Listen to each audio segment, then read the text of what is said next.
Muy buenas tardes. Vamos a iniciar esta sesión de la sala 3, que tiene por título Transición Energética, que es un simposio que hemos organizado conjuntamente con la Sociedad Española de Historia de la Ciencia y la Tecnología y que de manera muy rápida presenta una vista de lo que ha sido la evolución de las energías primarias en México. En mi caso, esta exposición es un resumen de la evolución de la energía eléctrica mexicana desde las primeras termoeléctricas de finales del siglo XIX hasta los proyectos nucleares del día de hoy. De tal manera que es un recorrido que voy a acelerar mucho porque son muchas diapositivas, no las voy a proyectar todas, pero me voy a concentrar en lo más importante para introducir con esta exposición las otras dos que están por llegar, que van a ser ya más puntuales sobre el tema de la transición energética y el patrimonio de la industria nuclear en México. Básicamente, en esta primera diapositiva, lo que ustedes ven es un resumen de manera muy similar al caso europeo, sobre todo con España y sobre todo con Asturias. La segunda revolución industrial mexicana comenzó también en 1879, de tal manera que entre el 79 y 1938 comenzó la gran expansión de la industria eléctrica mexicana a base de compañías de termoelectricidad, sobre todo para abasto de compañías privadas, pero con España hay dos diferencias importantes, y sobre todo con Asturias. La primera es que las compañías termoeléctricas mexicanas trabajaron fundamentalmente con petróleo y derivados de petróleo. El carbón que se explotaba en México no era de gran importancia ni de gran calidad, excepto la zona carbonífera del norte, y por lo tanto México entró muy rápido en la carrera de la explotación de gas de trementina y otros derivados de gases, de productos que van a ser derivados de petróleo, y México entra en la era del petróleo después de 1896 de manera muy importante, lo cual marca una diferencia grande con respecto a Europa. Es decir, las carboeléctricas mexicanas fueron muy pequeñas, hasta la fecha son muy pequeñas, y el carbón no fue decisivo en el proceso de esta segunda revolución industrial.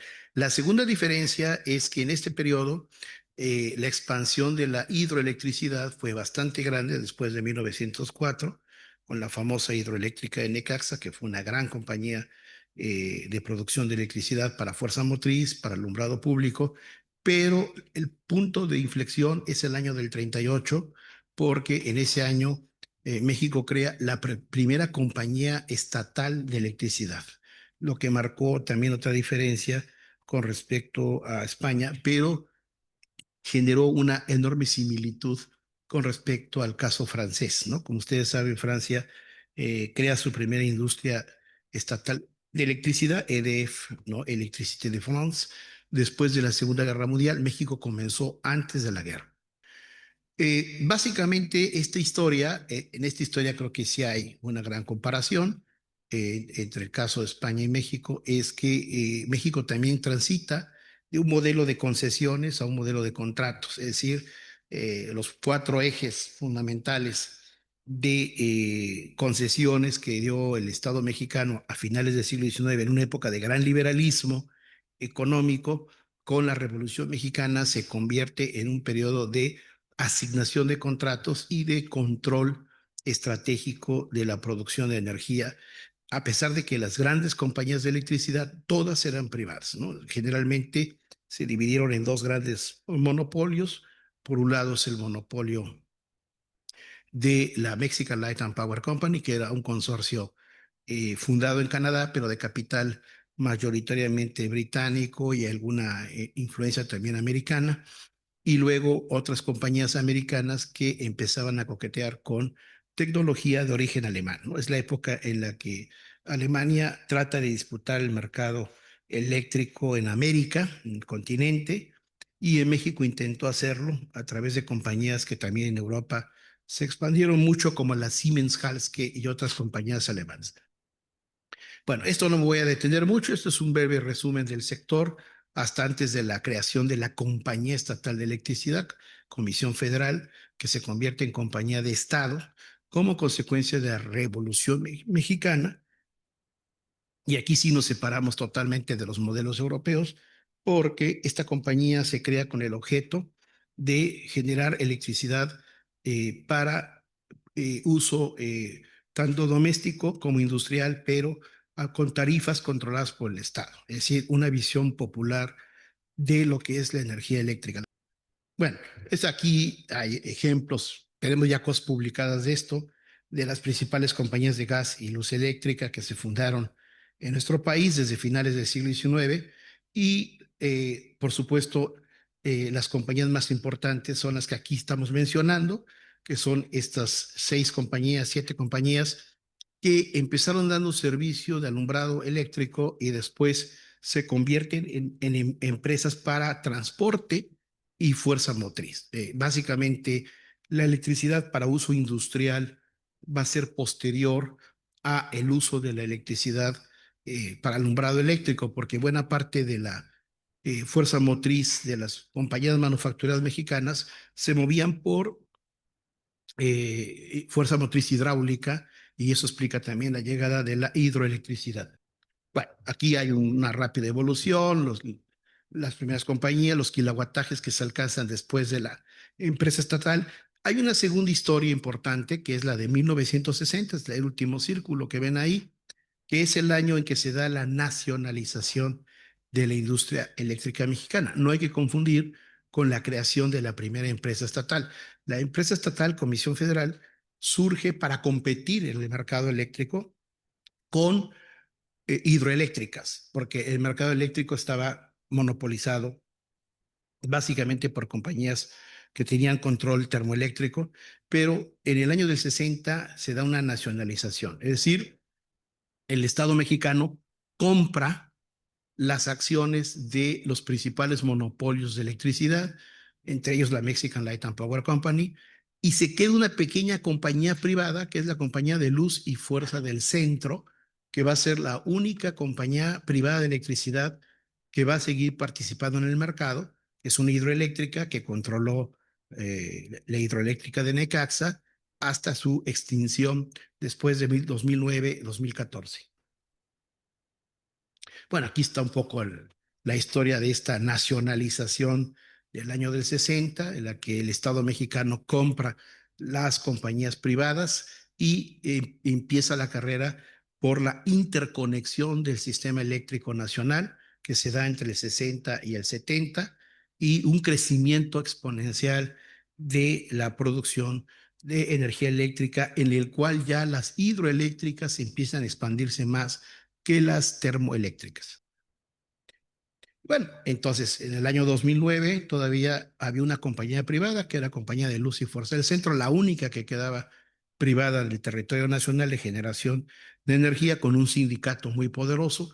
Se fundó en el año de 1915 y ahora esta es una empresa muy interesante porque se extingue, pero el sindicato se convierte en dueño de la compañía y ahora esta compañía sigue siendo una productora independiente de energía, como se le llaman ahora, le vende la energía a la Comisión Federal, que es la empresa paraestatal, cuyo símbolo lo tienen ahí a la derecha, y esta compañía está controlada por los líderes sindicales que ahora son accionistas y son empresarios, y están asociados con una compañía portuguesa, ¿no? que tiene nombre de Fénix, que es una compañía de Portugal que está empezando a hacer negocios con transmisión, generación de energía eléctrica a base de hidroelectricidad. Y bueno, entonces entramos al tema de las llamadas energías renovables. Es muy común escuchar el nombre de energías limpias. Nosotros no le llamamos así, le llamamos energías renovables, porque energías limpias en el sentido estricto del término no hay en ninguna parte del mundo, ¿no? Esto de la energía limpia, como puede ser la eólica o la solar, son energías que tienen una reconfiguración territorial diferente a la hidroelectricidad o a la energía nuclear o a la energía geotérmica o a la energía derivada de petróleo, de combustóleo, diésel, gas, ¿no? Pero en realidad también tiene un efecto contaminante importante. Las compañías llamadas limpias tienden a desestructurar los territorios donde se instalan y generan conflictos territoriales, sobre todo en países grandes como el nuestro. En Europa quizás no se ve tanto porque son países pequeños y no tienen petróleo, entonces tienen necesariamente que buscar la importancia de la energía renovable. Pero en territorios grandes de América como los Estados Unidos, Canadá o México, el tema de la energía renovable enfrenta el reto de una reestructuración del paisaje territorial que está en manos de comunidades, de grupos privados, de gobiernos estatales, que muchas veces no ven con buenos ojos la expansión de ese tipo de energía por los problemas sociales que esto atrae. Pero sin embargo, México ya entró a la matriz energética de la energía renovable mucho antes de lo que mucha gente piensa. Es decir, México comenzó la carrera por la transición a la energía renovable con la geotermia. La geotermia mexicana es vieja, es del año de 1954, cuando México empezó a explotar energía geotérmica por primera vez, y a partir de la geotermia se empezaron a desarrollar proyectos de investigación. Bueno, se crea el Instituto de Investigaciones Eléctricas en los años 60 con la idea de buscar fuentes renovables de energía, precisamente porque pues el petróleo mexicano era un petróleo de exportación, pero estábamos exportando renta petrolera y no estábamos invirtiendo en, digamos, valor agregado para el sector energético. Entonces, la verdadera transición energética que arrancó en los 50 y con la hidroelectricidad en los 60 se consolida con las nuevas reformas que se dieron en México a partir del 2018. Ya son reformas mucho más contundentes que tratan justamente pues, de cumplir con los acuerdos de París y de tratar el tema del efecto invernadero. Sin embargo, hay dos limitantes que México ha tenido para el tema del salto a una energía realmente limpia, que es la energía nuclear, ¿no? Curiosamente, la energía nuclear es realmente la mejor energía limpia que pudiera haber para el sector eléctrico, pero tiene problemas geopolíticos muy importantes. México desde el año de 1970 inició fuerte investigación para generar energía eléctrica y energía en general, energía calorífica a través de la energía nuclear, energía de fisión. Pero obviamente estas dos trabas que ven aquí, pues han sido un poco las limitantes para la expansión, ¿no? O sea, hay una resistencia pública en nuestro país con la energía nuclear por el tema de la seguridad, ¿no? El problema de la energía nuclear, más que una contaminación en el sentido estricto del término, es el problema de la seguridad, de que cualquier falla pues generaría una crisis ambiental terrible. Y por lo tanto, esto ha generado un cierto temor, incluso del propio gobierno, de la propia administración actual de la presidenta Claudia Sheinbaum, de no avanzar demasiado en proyectos nucleares por un tema de seguridad. Y el segundo es el cambio climático, es decir, si bien es cierto que la energía nuclear es una fuente de energía baja en emisiones de carbono, pues las plantas nucleares generan otro tipo de problemas, que son el tema de que tiene que ver con el aumento del nivel del mar o las sequías que pueden afectar la capacidad de operación. Es decir, más que contaminar por los desechos radiactivos. El problema es que si el nivel de las aguas no es el adecuado por una sequía, por un cambio climático radical, pues el tema de la generación adecuada de los reactores podría alterarse, con lo cual esto genera conflicto. Entonces, digamos que son los dos temas, hay más, pero son los dos temas, digamos, más importantes por los cuales el salto de la energía nuclear eléctrica en México, si bien ya están diseñadas 10 plantas nucleares en el país, seguimos operando con una sola, la del Golfo de México, por este tipo de trabas. Entonces, esto nos va a llevar al camino a la energía nuclear. Bueno, la energía nuclear en México en realidad comenzó después de la Segunda Guerra Mundial con estos científicos, Xian ya nos va a hablar un poco de eso, ¿no? Que se fueron a preparar a la MIT en los Estados Unidos, en el Tecnológico de Massachusetts, en el periodo de entreguerras. Einstein tuvo discípulos, mujeres, por cierto, austriacas, físicas que llegaron a México antes de la guerra y que ayudaron a crear el instituto, la escuela de física del Instituto Politécnico Nacional a finales de los años 30, y por lo tanto ya había un gran interés en México de desarrollar energía nuclear, la cual empezó siendo una energía para fines médicos. Cuando se crea el Instituto Nacional de Investigaciones Nucleares, México desarrolla primero la energía nuclear con fines totalmente pacíficos ligados al tema de la medicina, que hasta la fecha el ININ sigue siendo un gran instituto muy importante para la producción de insumos para la medicina y otro tipo de experimentos importantes. En esa parte México sí avanzó desde el final de la Segunda Guerra Mundial, pero ya para el tema de la generación de electricidad, pues si bien en el año de 79 se crea el primer proyecto para crear un generador de energía, un reactor de energía nuclear que va a ser el de Laguna Verde en la costa del Golfo de México, pues hubo muchos conflictos, como los que ya mencioné, pero también un conflicto geopolítico. Uno de los acuerdos que México firmó con los Estados Unidos durante la Segunda Guerra Mundial, el año del 42, es que México sería socio económico y comercial de los Estados Unidos, pero con la condición de que México renunciara a ser potencia nuclear, por razones obvias, ¿no? No en balde el Tratado de Tlatelolco que se firma en la Ciudad de México, 1969, fue un acuerdo diplomático por el cual Estados Unidos, a través de ese tratado, prácticamente le pidió a toda América Latina, en plena Guerra Fría, que renunciara a ser potencia nuclear, ¿no? Porque estaba el conflicto de los misiles del 62 en La Habana y por lo tanto la Guerra Fría estaba en su máximo exponente y México decide firmar el tratado para no meterse en problemas con los Estados Unidos y esto fue lo que va a retrasar en términos geopolíticos el salto a lo nuclear.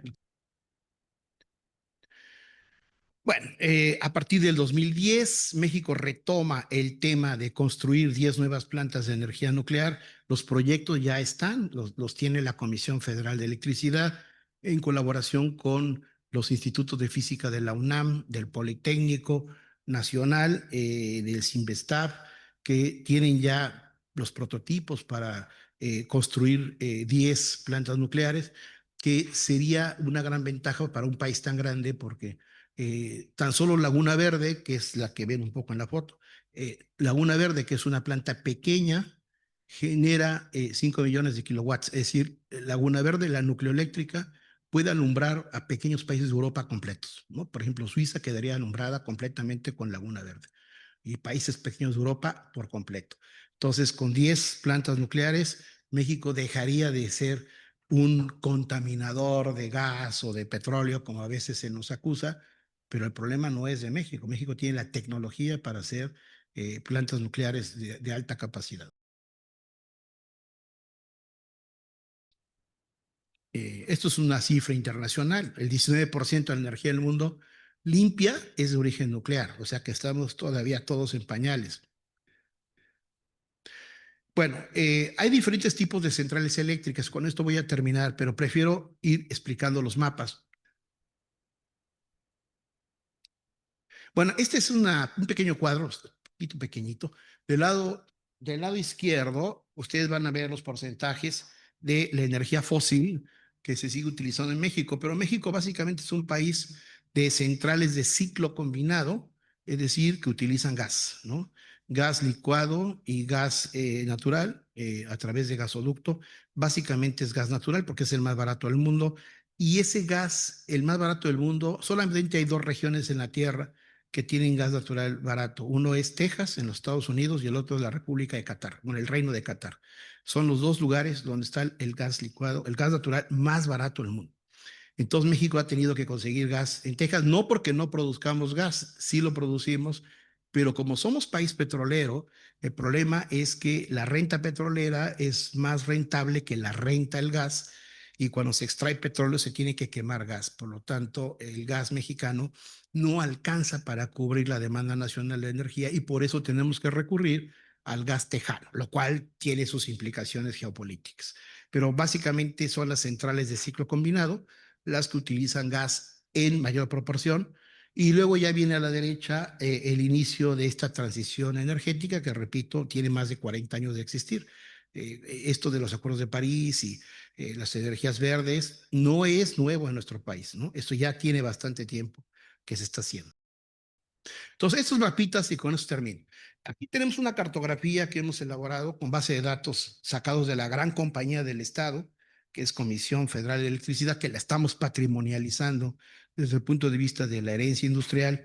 Y aquí estamos hablando primero de las termoeléctricas históricas, es decir, los puntos que ven en el mapa son los nombres de las centrales y los estados de la República Mexicana que comenzaron teniendo termoeléctricas convencionales a base de derivados de petróleo o de combustión interna y que siguen funcionando hasta el día de hoy. La mayoría se modernizaron, pero sigue siendo termoeléctrica convencional. Digamos que son, entre comillas, las más contaminantes.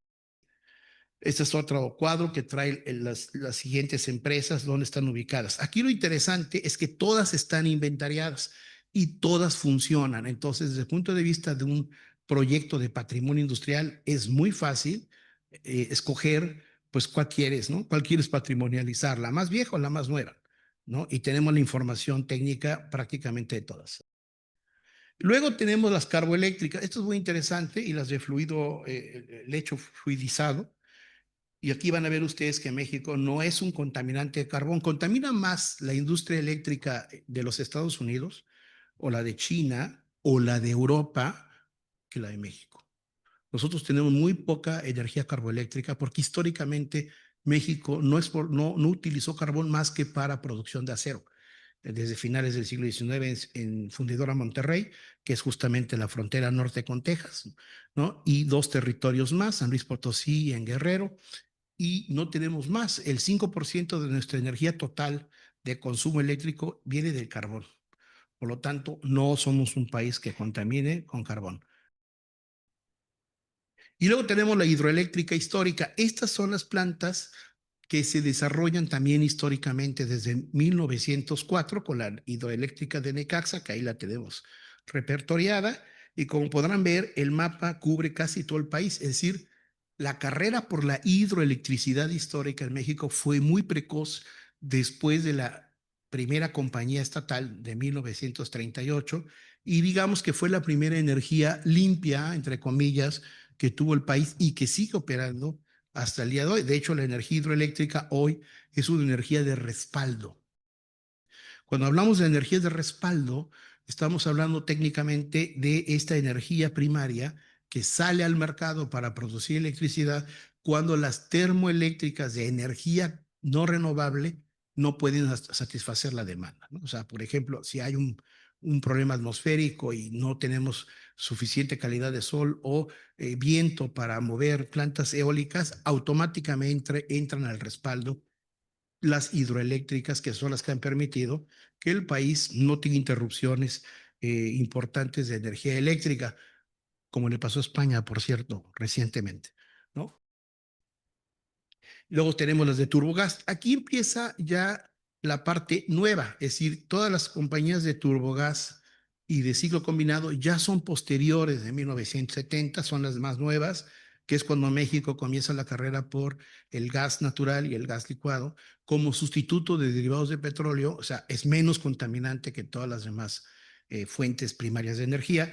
Y hay que decir que el turbogás y bueno, y todas estas de combustión interna, que ahora prácticamente están en todo el país, son compañías que le venden la electricidad a Comisión Federal, o Comisión Federal construyó plantas exprofeso por la simple y sencilla razón de que la tecnología del ciclo combinado, es decir, producción de electricidad y producción de energía calorífica, se producen las dos, por eso es ciclo combinado, a base de gas, es lo que domina el sistema eléctrico del planeta. Es decir, la mayoría de las empresas estratégicas de energía primaria de electricidad en el mundo son a base de ciclo combinado y de gas. Bueno, la gran batalla de Europa por sobrevivir con gas no es precisamente por esto, porque a pesar de sus energías renovables, Europa sigue dependiendo del gas licuado, sobre todo porque el gas natural, por razones obvias, después de la guerra con Rusia, prácticamente lo tienen cortado, y tienen que importar el gas licuado de Asia o lo tienen que comprar a los Estados Unidos. Ese gran negocio de los americanos, que le venden gas licuado a Europa en sus puertos, pues es extremadamente caro. ¿Por qué? Porque la mayoría de la generación de electricidad en el mundo sigue siendo a base de gas, ¿no? Por más que le metamos eólica y solar y ahora tiene todo el tema fotovoltaico, mayoritariamente sigue siendo a base de gas. Bueno, aquí están las más recientes, todas están identificadas en los mapas, es decir, qué compañías son, cuáles son privadas, cuáles son públicas, dónde operan y todas se pueden patrimonializar. Entonces, nosotros ya empezamos a patrimonializar la nucleoeléctrica, que es de lo que me va a hablar Cianya. Igual aquí combustión interna, que también utiliza gas. Y luego el ciclo combinado, ¿no? Que esto es lo más novedoso que hay ahora en el mercado eléctrico mayorista del país, ¿no? Es lo más nuevo, lo más actual, que se está completando incluso en este año. Las inversiones han crecido que la compañía estatal, ojo, no es que sea la dueña de toda la electricidad, hay un error ahí de mucha gente que piensa que México tiene un monopolio de la energía eléctrica, no es así. La energía eléctrica está supervisada por el Estado mexicano, pero las empresas privadas compiten por el mercado eléctrico mayorista. Lo que pasa es que las tarifas están reguladas por el Estado, pero una buena parte de las empresas son privadas. Un modelo parecido al francés, al que tiene todavía EDF de France y Gaz de France, que se manejan de manera muy similar, o incluso al modelo ruso, ¿no? De Gazprom ruso, que igual es el 51% accionista del mercado y el resto son compañías privadas rusas y extranjeras que operan en el mercado eléctrico ruso. Y esta es la eólica, como podrán ver, la energía eólica que tiene 20 años de antigüedad de nuestro país, pues ya se está expandiendo también con apoyo del Estado, de tal manera que pues la transición energética ha comenzado con mucha fuerza en este país. Si ustedes suman los territorios que ven ahí en verde, es aproximadamente 3 veces el territorio de España. O sea, México produce energía eólica 3 veces más que un país medio como España, para que usted se dé una idea de lo que estoy hablando. O sea, producimos más energía eólica que Alemania, junta.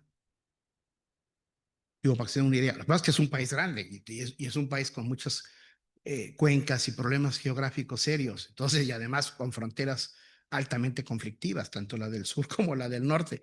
Pero ahí está un ejemplo. Y bueno, la bioenergía. En bioenergía, México está muy desarrollado. Todo lo que es bioenergía, biocombustibles, hay una gran expansión. Aquí sí es más privada que pública. Incluso hay universidades que le están metiendo dinero. Creo que la UAP incluso tiene ahí inversión en biocombustibles de manera muy activa y casi cubre el territorio nacional. Bueno, y finalmente la nucleoeléctrica. Aquí vamos a ver la nucleoeléctrica, la ponemos junto con la geotérmica y la solar, porque son energías que pueden en un momento dado eh, estar trabajando juntas. Y van a ver ustedes que la nucleoeléctrica, ¿no? Es la que tenemos en rojo, fuerte, ahí es en la costa de Veracruz, que es muy importante por el tema del agua, porque un generador nuclear necesita una gran cantidad de agua. Aquí nuestro especialista en física de partículas se los va a poder explicar, pero como podrán ver, a pesar de que es una planta pequeña, en los 34 años que lleva funcionando, nunca ha tenido un accidente como los que ha habido en otras partes del mundo. Es cierto que ha habido problemas de mantenimiento y de actualización, pero está funcionando en términos generales de manera decente. Y vean ustedes la expansión de la energía solar y la geotérmica que todavía cubre la mitad del país, pero está avanzando. Y finalmente, para terminar, bueno, esto es cogeneración. Esto de la cogeneración es bien interesante porque, como lo dije al principio, son modelos energéticos donde por un lado se produce energía eléctrica para fuerza motriz y alumbrado y por el otro lado se produce calor, ¿no? Energía calorífica que se puede utilizar en otras empresas, en otras industrias. La cogeneración es la más pequeña de las inversiones que tiene Comisión Federal con el sector privado, pero también se está expandiendo. Bueno, y terminamos con esta muestra de la visita que hicimos en diciembre a la nucleoeléctrica de Laguna Verde. La nucleoeléctrica, esto lo va a explicar Cianya de mejor manera, esta planta ya tiene un museo de sitio De hecho, la idea es que la nucleoeléctrica se convierta en patrimonio cultural de México y que pueda darse a conocer de manera más abierta a nivel internacional. Tiene un excelente museo con un centro de interpretación realmente de primera, manejada por ingenieros especialistas. Y aquí hizo una pequeña muestra de la visita que hicimos en diciembre, donde vemos con detalle cómo funcionan los dos generadores de fisión, ¿no? Que tiene la nucleoeléctrica. Entonces, con esto termino, ¿no? Para dar paso a las otras dos exposiciones que vienen acerca de esta transición energética que empezó siendo en la electricidad, pero ahora se ha expandido a otras industrias. Y repito, no toco aquí el tema de la industria médica y de investigación de ciencia básica, de eso nos va a hablar el doctor Fernández, pero digamos que en México el tema de la energía nuclear se ha vuelto un tema recurrente, un tema de gran debate y tenemos ya varias centrales, tanto de las demás energías como Laguna Verde, que esperan ya ser patrimonializadas como testimonio de esta segunda, tercera y cuarta revolución industrial. Muchas gracias.